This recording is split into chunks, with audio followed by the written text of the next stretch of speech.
ایک منزل ایسی آئی جو سر حسین کا نیزہ رک گیا. ظالمین نے آ کے سجاد سے کہا تیرے بابا کا سر والا نیزہ زمین کے اندر کیوں چلا گیا ہے؟ فرمایا سر حسین نہیں چلے گا، کوئی مجبوری ہے. اس کا مجبوری کیا ہے؟ سجاد کہتے میرے قافلے سے کوئی گر گیا ہے. ملعون کہتا بچے تو پہلے بھی گرتے تھے، پہلے تو تیرے باپ کا سر نہیں رکا. سجاد رو کہتے میری مجبوری ہے، پہلے بیٹے گرتے رہے ہیں، اب حسین کی بیٹی گر گئی ہے، میری سکینہ قافلے سے رہ گئی ہے. جب تک سکینہ نہیں آئے گی میرے بابا کا سر یہاں سے نہیں چلے گا. جو سید بیٹھے ہو مجھے معاف کر دینا.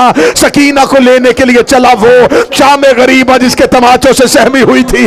اس ملعون نے تازیانہ ہوا میں لہرایا، دبایا ایک ٹیلے کے قریب، جلا ہوا کرتا، سر پہ کربلا کی خاک، کانوں میں لہو، ہاتھوں میں ہاتھ رکھے کہ بچی بیٹھی ہوئی تھی.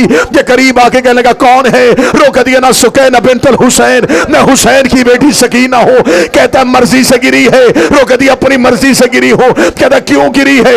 روک کے کہتی مجھے ایک بار واپس کربلا جانے دے. میں بابا بغیر کفن کے چھوڑ آئی ہوں، میں بابا بغیر دفن کے چھوڑ آئی ہوں. میں ایک بار بابا دفنا لوں، پھر تم جہاں کہو گے میں وہاں آ جاؤں گی. رکھو میرے سر پہ قرآن. کیا اس نے سکینہ کو کربلا جانے دیا؟ اس ملعون نے کہا میرے گھوڑے کے آگے دوڑ، میرے گھوڑے کے آگے دوڑ.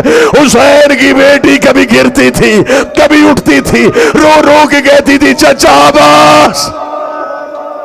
اجرکم اللہ، اجرکم اللہ.